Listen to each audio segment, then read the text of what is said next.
The afternoon sun streamed through the windows of Flight 602 as it climbed to cruising altitude, carrying 183 passengers toward Denver on what appeared to be a perfectly ordinary Tuesday. Among the cabin crew was Emily Carter, 29 years old, with 6 years of experience and a reputation for being the flight attendant who always noticed when something was off. She moved through the aisle with practiced grace, offering drinks and snacks, exchanging pleasantries with nervous flyers and entertaining restless children with her warm smile. The passengers settling in for the 3-hour journey had no idea that the woman cheerfully serving them pretzels had undergone extensive emergency medical training, including CPR certification that she renewed every year without fail. Emily believed in being prepared for situations she hoped would never come, checking the location of the medical kit before every flight like a ritual. As she reached the back galley and began preparing the drink cart, she had no way of knowing that within the next hour, everything she'd learned would be put to the ultimate test. This routine flight was about to become anything but ordinary. An hour into the flight, Emily was making her routine walk through the cabin, her trained eyes scanning the passengers with the kind of attention most people reserve for reading. She noticed him immediately, a man in his late 60s, seated in 14C, his knuckles white as he gripped the armrests, his face having gone from its normal color to an alarming shade of gray. Beads of sweat were forming on his forehead despite the cool cabin temperature, and his breathing had become rapid and shallow. Emily approached with practiced calm, kneeling beside his seat so she could speak at eye level, and asked gently, "Sir, are you feeling okay?" The man tried to speak, his lips moving, but no words came out, and his eyes held a look of confusion and fear that Emily had seen before in medical emergencies. Before she could ask another question, his body went rigid, his eyes rolled back, and he collapsed forward into the aisle. The woman beside him, his wife, Emily would learn, let out a scream that cut through the ambient noise of the aircraft like a knife. Emily caught the man's shoulders before he could hit the floor completely, her training overriding the shock, and in that split second she felt for a pulse at his neck while calling out for her colleague to bring the medical kit.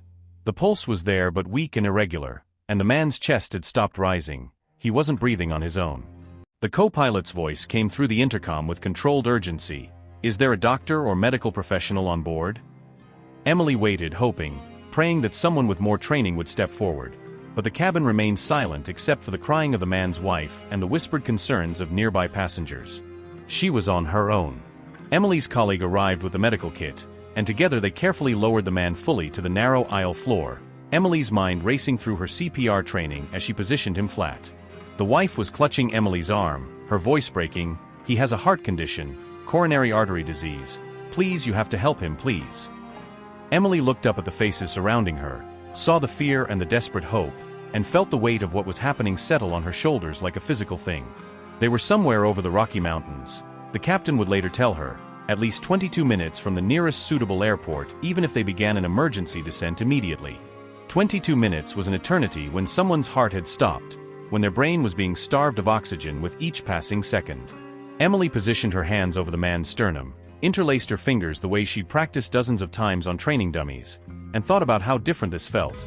The warmth of a real person, the desperate stakes, the knowledge that she was all that stood between this man and death. She began compressions, pushing hard and fast, and made a silent promise to herself and to this stranger. She would not stop until help arrived or her arms gave out, whichever came last. Emily counted aloud 1, 2, 3, 4, her voice steady even as her arms began to burn from the effort, each compression requiring her to use her full body weight to depress the chest the required 2 inches. After 30 compressions, she tilted the man's head back, lifted his chin to open the airway, and gave 2 rescue breaths, watching for his chest to rise. Nothing. She resumed compressions immediately, and a passenger who identified himself as a retired EMT knelt beside her, offering to spell her when she tired. The cabin had gone eerily quiet, 183 people holding their collective breath, and Emily was aware of children being shielded from the scene, of people praying, of the weight of all those eyes watching her fight for a stranger's life. 2 minutes of CPR felt like 20, and the man showed no signs of improvement, no gasps, no movement, his skin taking on a bluish tint that terrified her. The medical kit's contents were spread around her, but there was no defibrillator on this aircraft, no advanced life support equipment, just basic supplies that felt woefully inadequate. Emily's colleague was on the phone with ground medical support, relaying information, but the doctor on the other end could only guide them through procedures Emily was already performing. Then she remembered something from a refresher course she'd taken voluntarily 6 months ago, something about airway management in cardiac patients. If the airway was compromised, elevating the chest and head slightly could improve oxygen flow to the brain. She called for blankets and pillows, and with the retired EMT's help, they carefully repositioned the man, raising his upper body at a slight angle while maintaining the CPR rhythm. 30 seconds after they repositioned him, the man gasped, a horrible rattling sound that was nonetheless the most beautiful thing Emily had ever heard. His chest began to rise and fall on its own, shallow and irregular but breathing. Emily checked his pulse again and found it stronger, more regular, and she finally allowed herself to feel a flicker of hope. She kept one hand on his chest, monitoring his breathing, while the EMT checked his vital signs with the kit's basic equipment. The man's eyes fluttered open briefly, unfocused and confused, before closing again, but he was alive, he was breathing, and that was enough for now. The captain's voice came over the intercom. "We are making an emergency descent into Colorado Springs. Emergency medical services are standing by. Estimated time to landing, 6 minutes. 6 minutes. Emily held the man's hand and leaned close to his ear, speaking softly, "Stay with me, sir. We're almost there. Your wife is right here. Just hold on a little longer." The wife had moved closer, tears streaming down her face, and Emily guided her hand to hold her husband's other hand, creating a human chain of connection and hope. Those 6 minutes stretched into an eternity, Emily never taking her eyes off the man's chest, ready to resume CPR at any second if his breathing faltered, her own heart pounding so hard she could hear it in her ears. The other passengers remained silent, respectful, some with their hands clasped in prayer, all of them invested now in the survival of this stranger who had become, for these moments, the most important person on the aircraft. The landing was rougher than usual, the captain prioritizing speed over smoothness, and the moment the wheels touched down, Emily could hear sirens already approaching. The aircraft had barely stopped moving when paramedics rushed aboard, their equipment bags and stretcher navigating the narrow aisle with practiced efficiency. One of the paramedics, a woman about Emily's age, knelt beside the patient and immediately began her assessment, asking Emily rapid-fire questions about the timeline, the symptoms, the interventions performed. Emily answered while staying out of the way, her legs suddenly shaky now that she could finally stop, now that the responsibility was passing to people with more training and better equipment. The lead paramedic looked up at her after a moment, his expression serious. "You did good work here. If you hadn't started CPR when you did, if you hadn't kept it going, he wouldn't have made it this far." They loaded the man onto the stretcher, his wife following close behind, and just before they took him off the aircraft, the wife turned back, grabbed Emily's hand, and said through her tears, "You saved him. You saved my husband. You saved my whole world." Emily felt her own tears finally come, the adrenaline draining away and leaving her exhausted and shaking. Her colleagues hugged her, passengers applauded, and someone handed her a bottle of water that she drank without tasting.